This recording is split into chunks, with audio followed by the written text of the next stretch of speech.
Nós começamos a falar sobre esse assunto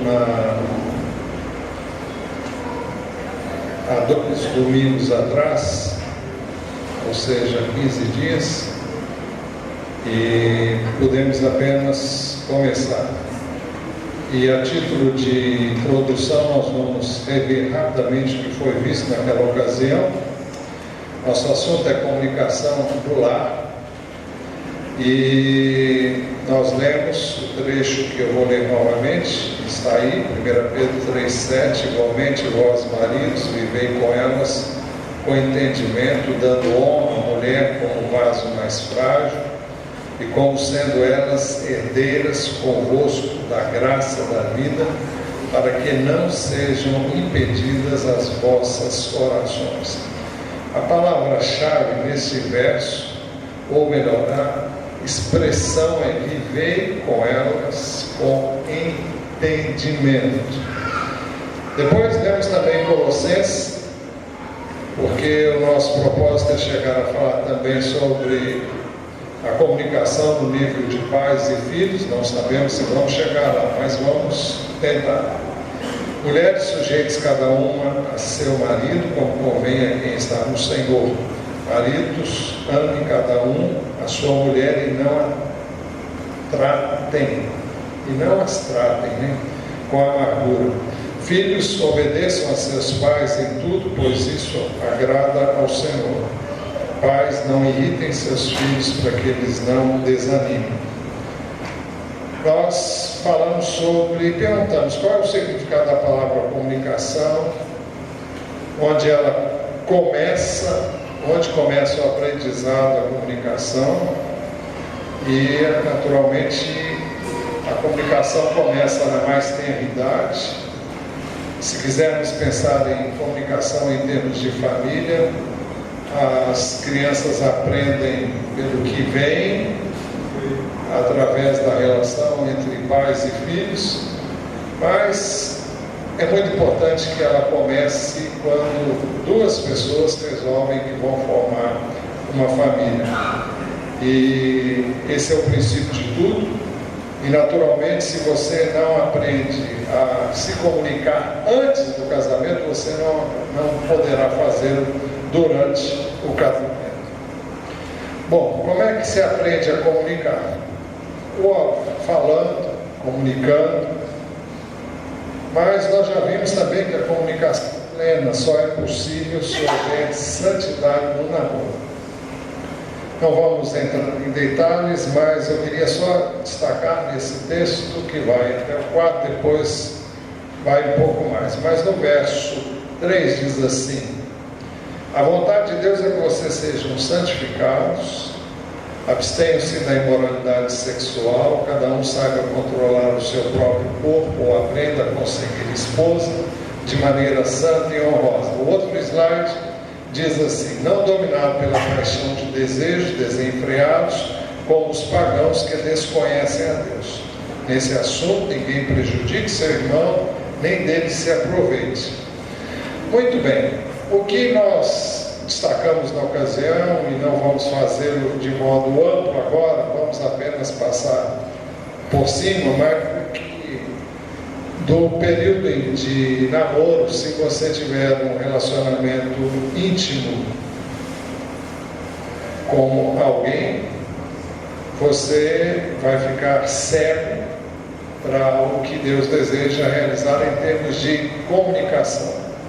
Em outras palavras, você não pode conhecer uma pessoa se você tiver intimidade com ela antes da hora, porque isso vai prejudicar a comunicação, porque a comunicação será prejudicada pelo que você vai receber em termos afetivos e em termos de gratificação. O que é gratificação? Gratificação não é din-din, não. Gratificação é o que você recebe em função de um tipo de relacionamento que você tem. E se você começa a receber muito no nível físico, você fica totalmente cego para realidades que deveriam ser cultivadas e vistas, trabalhadas nesse período que antecede ao casamento. Quem conhece o outro no corpo antes do casamento não conhece essa pessoa no espírito e não conhece essa pessoa na alma. Justamente por isso. A razão é muito simples. As pessoas vão, ou os dois vão se sentir movidos a agirem de modo a agradar o outro e não serão aquilo que realmente eles são. Então vão passar uma impressão que não é normalmente a verdadeira, porque é como se fosse um suborno. Quando você recebe um presente, quando você recebe um suborno, a tendência sua é ser mais maleável, mais condescendente com o outro e consigo mesmo. Então, você busca ter uma atitude que não é necessariamente aquela que você vai ter no dia a dia. Não é você, é o que você quer passar, quer vender, porque é isso que você quer a todo custo, dado o que você está recebendo, e você não vende nada, e não conhece a pessoa, não se comunica e não permite que ela se comunique com você. Nós chegamos a passar rapidamente e vimos também que a comunicação plena só é possível se houver mútuo interesse no espírito e na alma. Aliás, antes disso, a comunicação plena só é possível se houver unidade de espírito. Isso nós falamos. E o trecho fala na inviabilidade de nos pormos a um jugo. Nos submetemos a um jugo desigual com incrédulos, ou com descrentes. Pois o texto diz: pois o que tem em comum a justiça e a maldade, o que comunhão tem a luz com as trevas, que harmonia entre Cristo e Belial, que há de comum entre o crente e o descrente, que acordo há entre o templo de Deus e os ídolos. Então o texto mostra que não há como você desenvolver uma comunicação com alguém que não entende o que você está vivendo. Se você é crente, como é que você vai falar de realidades espirituais para quem não tem a mínima ideia e sensibilidade para isso? Por quê? Porque a compreensão das coisas espirituais vem pelo Espírito de Deus, que vem habitar naquele que crê. Então, quando o Espírito de Deus habita em nós temos como que aberto o nosso entendimento espiritual para coisas espirituais, e o outro que não teve essa experiência não terá como entender.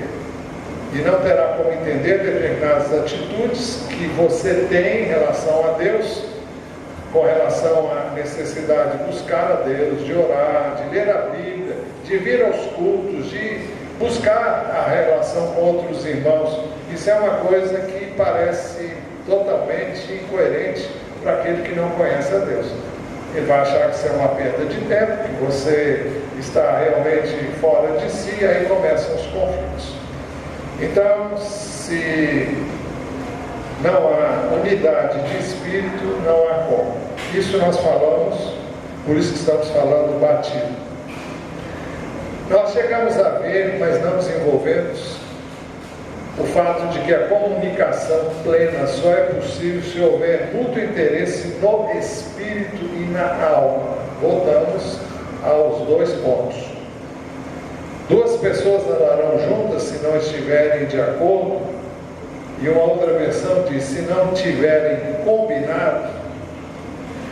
Na realidade, para que duas pessoas andem juntas e andem bem, é necessário que elas estejam de acordo na área espiritual e na área intelectual. Quando eu falo intelectual, eu estou falando em termos de alma, de sentimentos, de desejos, de anseios, de alvos, de objetivos, de propósitos. Cada pessoa tem na sua formação, ela é instruída, ela é aconselhada, ela é orientada, ela é dirigida por pessoas que vão influenciar a sua vida, sejam seus pais, sejam professores, sejam N fatores que vão contribuir para a formação daquela pessoa. Isso vai ajudar também essa pessoa a estabelecer alvos, a ter objetivos, a ter planos, projetos, sonhos que vão ser acalentados ao longo desse período de formação. Quando você encontra alguém, é necessário que esse alguém tenha, no mínimo, os mesmos objetivos, os mesmos alvos, ou pelo menos tenha alguma afinidade com eles. Eu não estou dizendo que você vai encontrar uma pessoa exatamente igual a você em tudo, mas que você precisa, ao pensar num casamento, a pensar em alguém que tenha alvos, objetivos, propósitos, tenha valores iguais, idênticos aos seus. Senão, as coisas não vão muito longe. Quando vocês tiverem filhos, começarem a criá-los, e um vai querer criar de uma maneira, o outro de outra. Um pode ser muito rigoroso, o outro vai ser totalmente, vai deixar os filhos fazerem o que quiser. Olha, isso dá um problema que você já pode imaginar.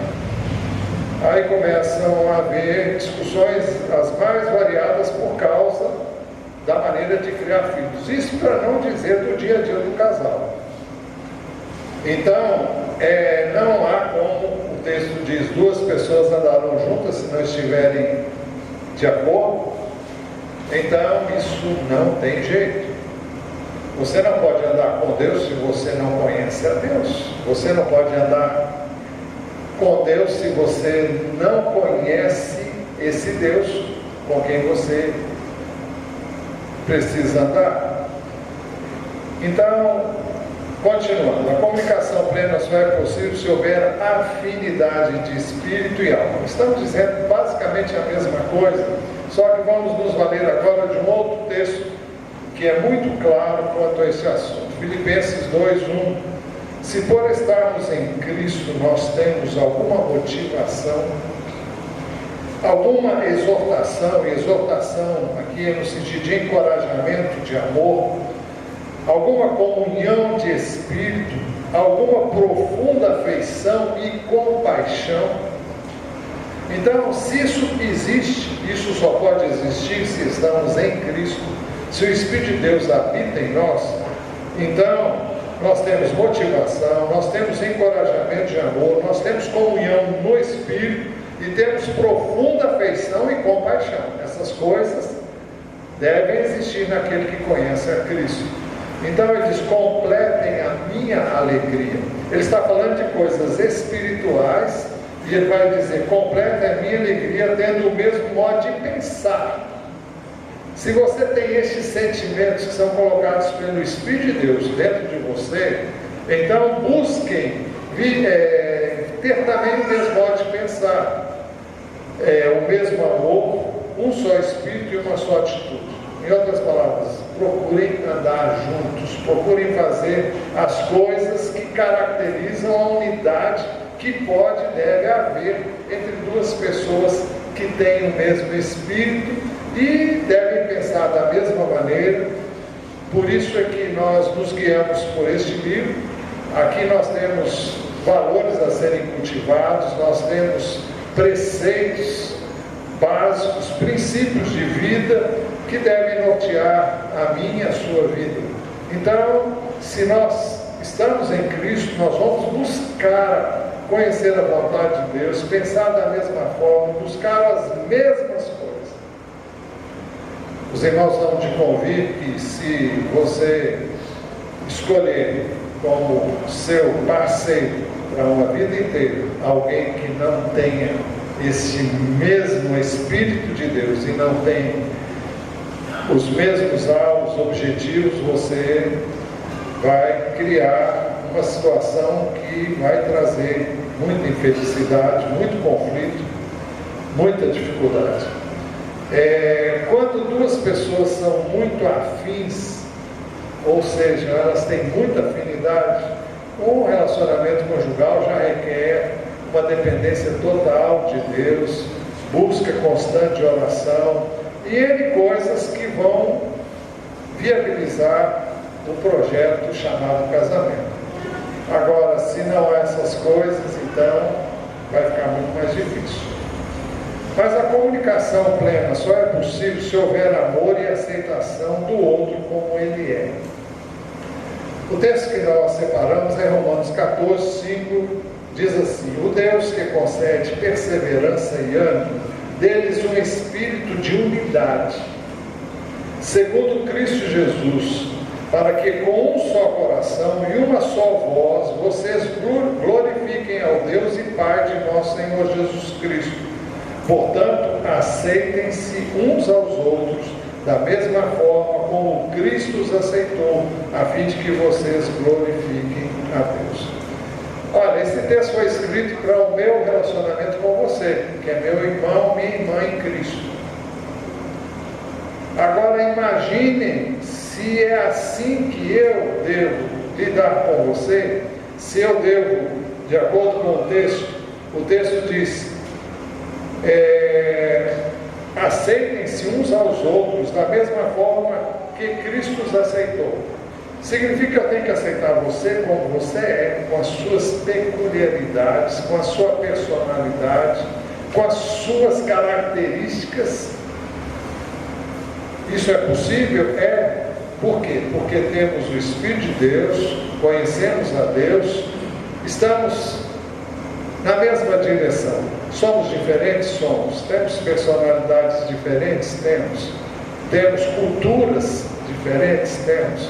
Então, ele está dizendo que para que nós possamos viver harmoniosamente com o corpo de Cristo, é necessário que haja unidade. O texto diz no verso 5, é preciso que haja um só coração, é preciso que nós tenhamos uma só voz, e em uma só voz vocês glorifiquem ao Deus e Pai de nosso Senhor Jesus Cristo. É preciso então que caminhemos juntos, que busquemos juntos. Agora, se isso é verdadeiro aqui, na igreja, isso tem que ser muito mais verdadeiro no relacionamento conjugal. Nós batemos na mesma tecla: como é que vão andar juntos se não houver entre eles acordo? Agora, como é que eu vou aceitar o outro como ele é? Eu e você não podemos aceitar o outro como ele é, e eu estou pensando aqui num relacionamento conjugal, a menos que eu conheça essa pessoa. A maior dificuldade de relacionamento no contexto do casamento é porque muitas pessoas se casam sem se conhecer ou sem conhecerem-se mutuamente. Então elas não conversam. O namoro moderno, de acordo com os princípios do sistema do mundo, de acordo com a mídia, começa pelo relacionamento físico. E como começa por aí, as pessoas jamais chegam a um conhecimento verdadeiro do outro. Então, quando elas se casam, começam as surpresas. Ela começa a descobrir que realmente casou com uma pessoa que ela não conhece. Porque o que aquela pessoa passou para você naquele período que antecedeu ao casamento foi uma coisa totalmente diversa daquilo que ele realmente é. Aquilo que ele passou podia e pode muitas vezes ser aquilo que ele gostaria de ser, mas não é necessariamente o que ele ou ela são. Então, é por isso que batemos na mesma tecla. É necessário que haja muita conversa. Para haver muita conversa, tem que haver praticamente só conversa. Ou você põe a mão ou você conversa. O que eu sei ao longo da minha vida e no conhecimento próprio, no conhecimento de outras pessoas é que as pessoas, quando põem a mão um no outro, elas normalmente não conversam.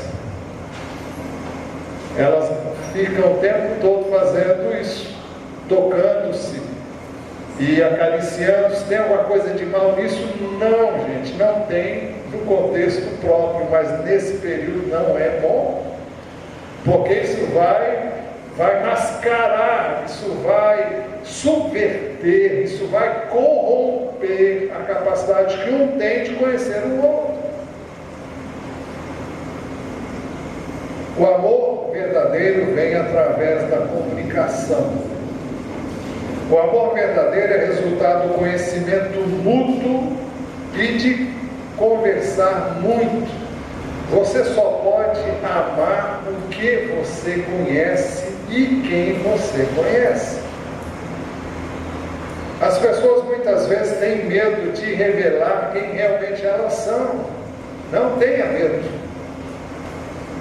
As pessoas gostam da outra, não necessariamente porque ela é perfeita, muito pelo contrário. Quando ela conhece que você não é tão perfeito como você talvez quisesse parecer, talvez ela goste mais de você, porque ela também não é perfeita. Ela vai descobrir que se identifica muito mais com você nas suas fraquezas, nas suas limitações, naquilo que você tem que demonstrar, do que naquilo que você tenta passar de ótimo, de excepcional. Se você tenta passar uma coisa que não é verdade, ela vai dizer, olha, esse cara é bom demais para mim, ou essa moça é demais para mim. Mas quando você começa a conversar, você vai descobrir que ela é uma pessoa muito semelhante a você em muitos aspectos, inclusive nas fraquezas, nos medos, na insegurança e em coisas que eu e você sentimos todo dia, nas mais variadas situações que vivemos. Você se sente à vontade para conversar com pessoas que entendem você. Como é que a pessoa vai entender você se ela não conhece você? Mas como é que ela vai mostrar que ela entende você se você se mostra numa posição que é muito acima da dela?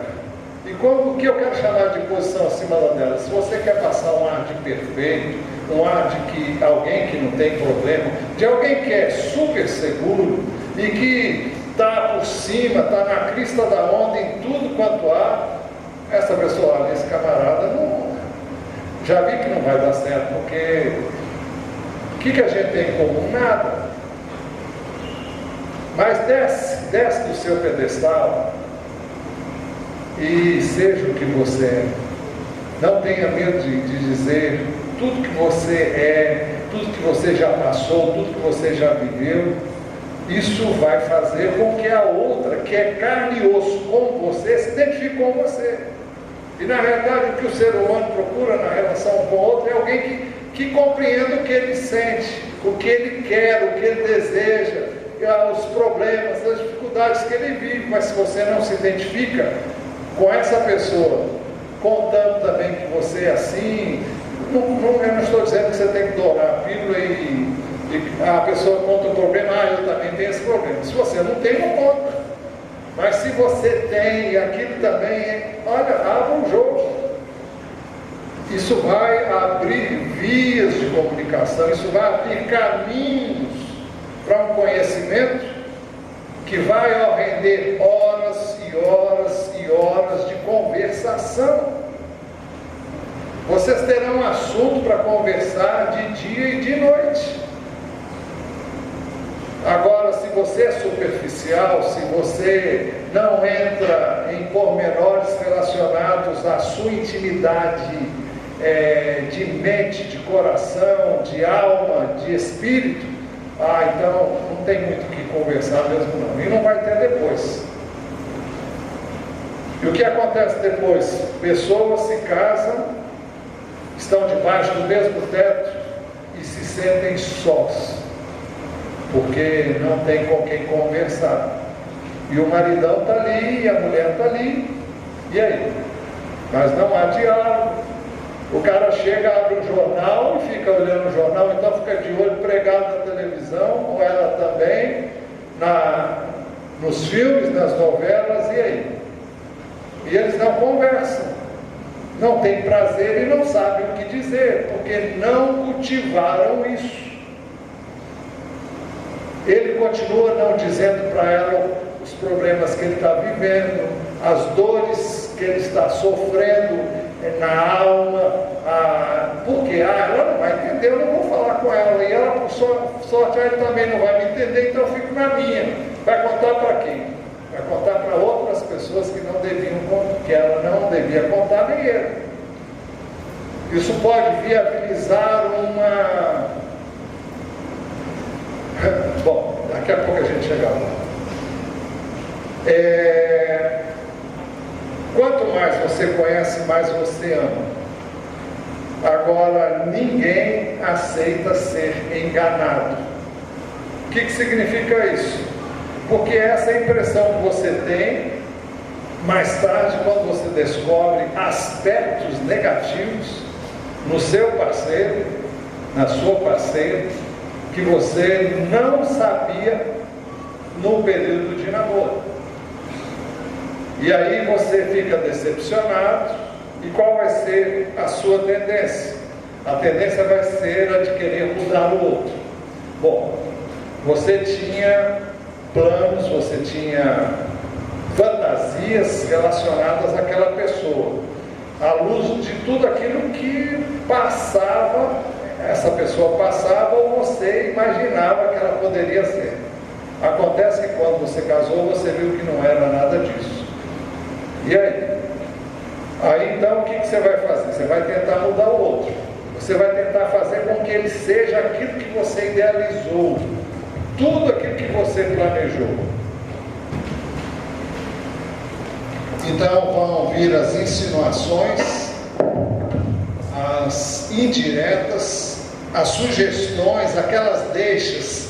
Você vai sugerir o tempo todo que o outro seja exatamente como você gostaria que ele fosse. No fundo, você está dizendo: não gosto de você do jeito que você é. Essa é a mensagem que o outro recebe. Isso faz com que uma parede se levante entre ele e você, e vai ficar cada vez mais difícil. Quanto mais você tenta mudar, mais ele se levanta contra a sua atitude. Ele não se sente aceito, ou ela não se sente aceita.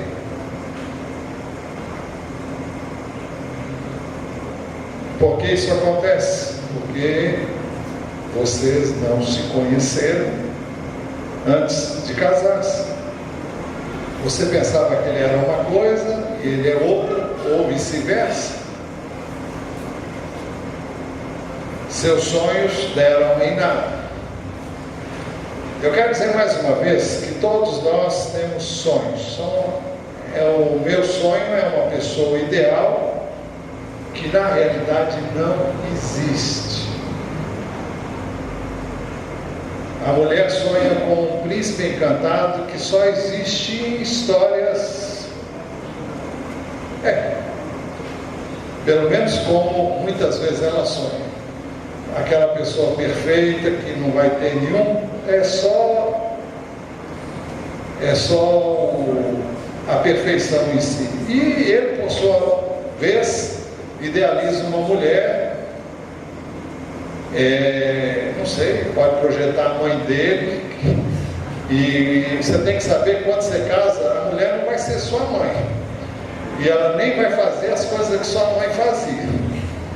Então, se você projeta essa ideia, e você se sente um homão do tamanho do bonde, mas com coração de neném, o negócio vai ficar ruim, viu? Porque se você quer todo aquele cuidado que a mamãezinha tem, de aquele tempo, aquela coisa, não vai ter isso para você não. Se tiver, tem algum negócio errado aí, mas não é assim não. Mãe é mãe, mulher é mulher. Então, por isso você se recusa a aceitar o seu cônjuge. E quando isso acontece, vão surgir discussões que não têm fim.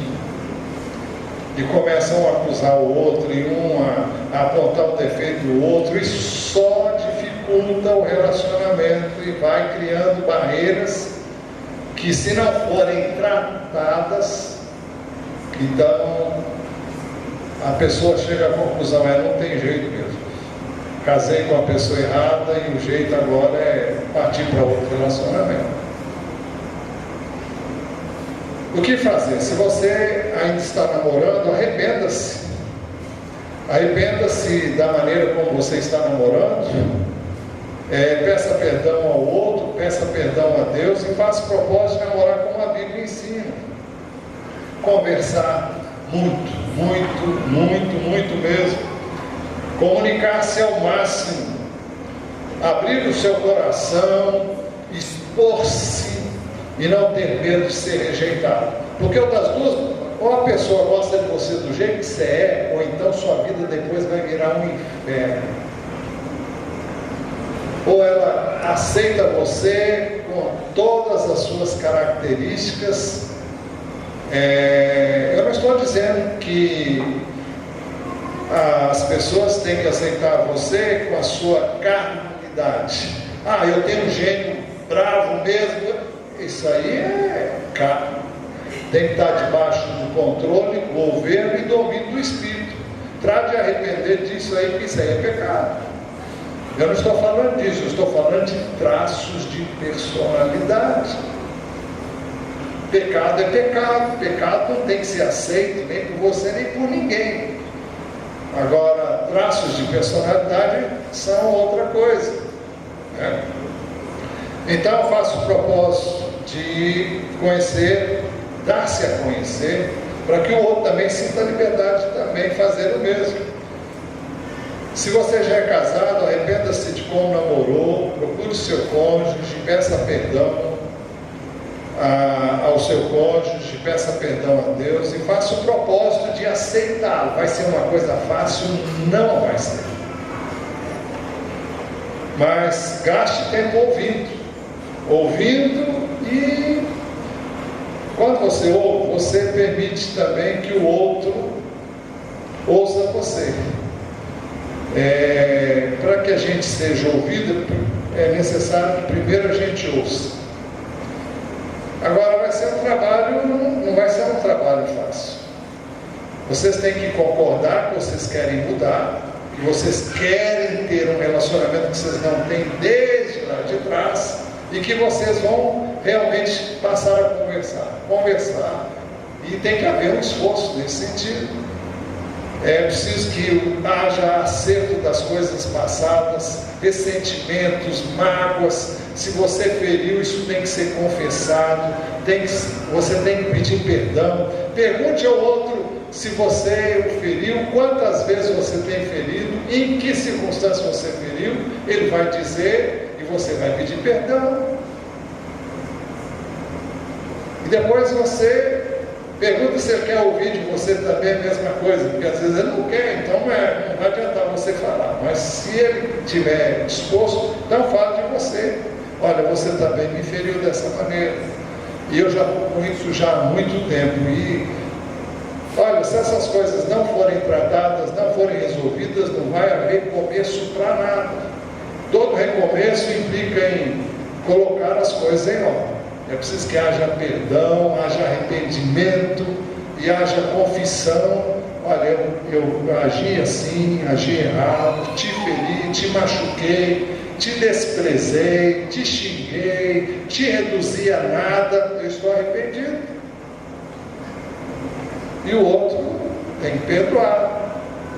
Eu não consigo. Então, é bom você buscar Deus e dizer: Deus, coloca perdão no meu coração, porque se você não fizer isso, a vida vai continuar sendo um inferno. Se buscar um outro relacionamento, vai ter o mesmo problema, porque você não resolveu aquele problema anterior. Amargura, ressentimento são coisas que precisam ser curadas, e se cura com confissão, com arrependimento, com mudança de vida. Se não tiver, você pode ter 1000 relacionamentos e o problema vai continuar. A raiz de amargura está ali, o problema não foi resolvido se não houve perdão, se não houve mudança de atitude em relação àquela pessoa. Muito bem. Aprenda a ouvir o seu cônjuge sem críticas, sem acusações, e tire as máscaras, tire tudo aquilo que você permitiu fosse construído no seu relacionamento conjugal. Fale de você sem dolo, fale de você sem engano, sem mentira. Conte da sua tristeza, de tudo que está dentro do seu coração. Busquem o Senhor juntos, comecem a ler a Bíblia juntos, comecem a orar juntos, comecem a buscar a presença de Deus, humilhem-se diante dele, ajoelhem-se, orem de mãos dadas e peçam a Deus. Queremos reconstruir a nossa relação, queremos fazer as coisas como nunca foi feito. Vem nos ajudar, vem nos socorrer e vem restaurar a nossa comunicação. Eu não vou dizer que vai ser fácil, não. E se você precisar de ajuda, eu estarei pronto para ajudar no que for possível. Se você desejar ajuda nessa área. Façam um culto doméstico. Orem por problemas dos filhos e da família. Ore pelos problemas que você está vivendo no trabalho. Compartilhe isso diariamente em oração. Orem juntos. Os filhos vão ver vocês fazerem isso juntos e vão também participar quando eles tiverem idade para isso. Até lá você tem que dar para eles alguma coisa muito especial, muito específica, antes deles poderem se reunir com vocês. E vai ter coisas que só você e o seu cônjuge vão orar, e que os filhos não vão saber, porque é coisa entre você e ele, ou entre ele e ela. Então, é imprescindível uma dependência total de Deus para restaurar o que não foi feito como deveria, o que não foi colocado como deve ser.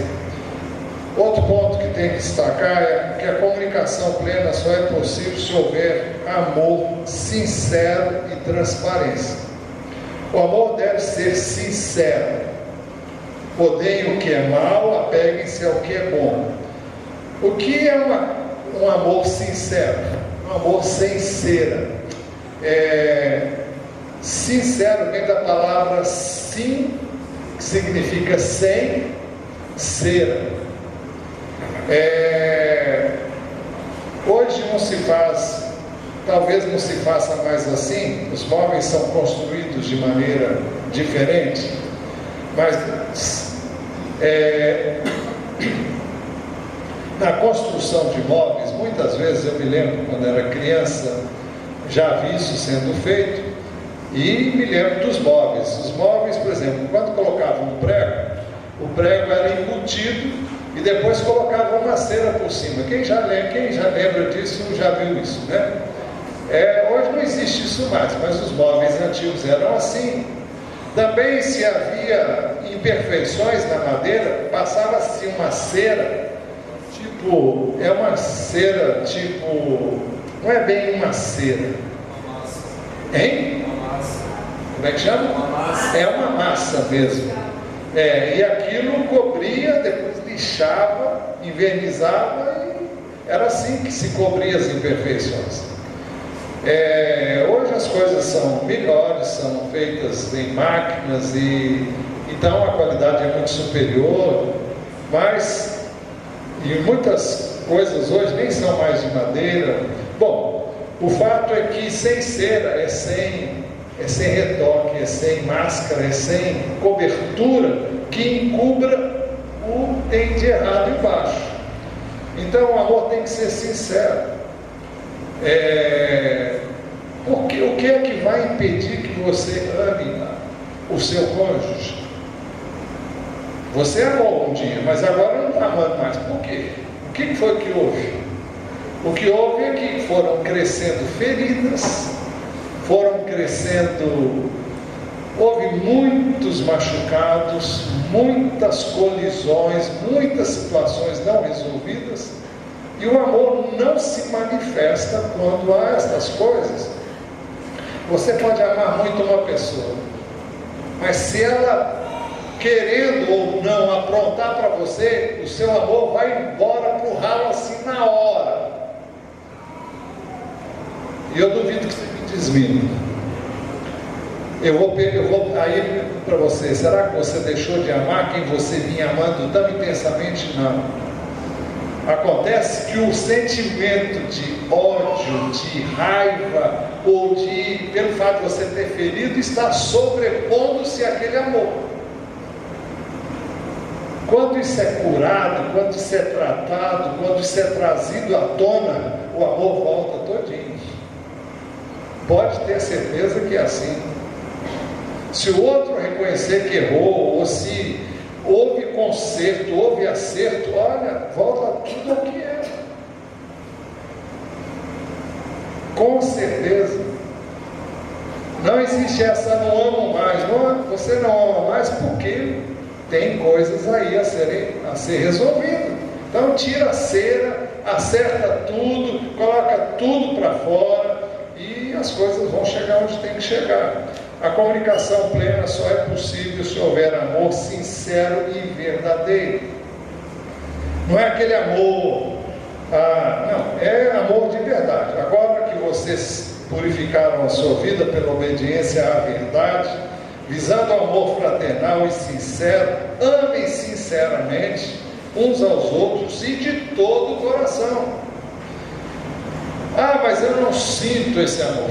Olha, se há uma coisa que você e eu mais temos, se somos do Senhor, é o amor. A Bíblia diz que o amor de Deus é derramado em nossos corações pelo Espírito que nos foi dado. É Romanos 5,5. Porque o amor de Deus é derramado em nossos corações, diz a palavra de Deus. Quem é que faz isso? É o Espírito de Deus. Deus é amor. E Deus habitando em mim, em você, Ele está amando o tempo todo. A única coisa que impede que eu e você ame é a nossa mente. São as barreiras que se levantam aí, e nós podemos chamar isso de fortalezas. Paulo diz: destruindo fortalezas, anulando sofismas. Sofismas são coisas que você arranja para dar uma desculpa para você não fazer o que sabe tem que fazer.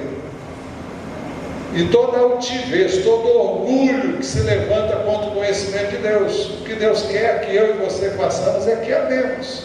E por que não podemos amar? Porque entra o orgulho, entra a vaidade, entra N coisas aí para impedir que esse amor flua. Mas reconheça isso, confesse isso, e as coisas vão chegar onde tem que chegar, com toda certeza. Eu vou parar por aqui, que o tempo já foi, e o que eu ia falar sobre os filhos vai ficar para outra ocasião, não sei quando, mas Deus vai mostrar. Eu queria que você curvasse a sua cabeça agora, você falasse com Deus. Se você é solteiro, fale acerca do que você está vivendo.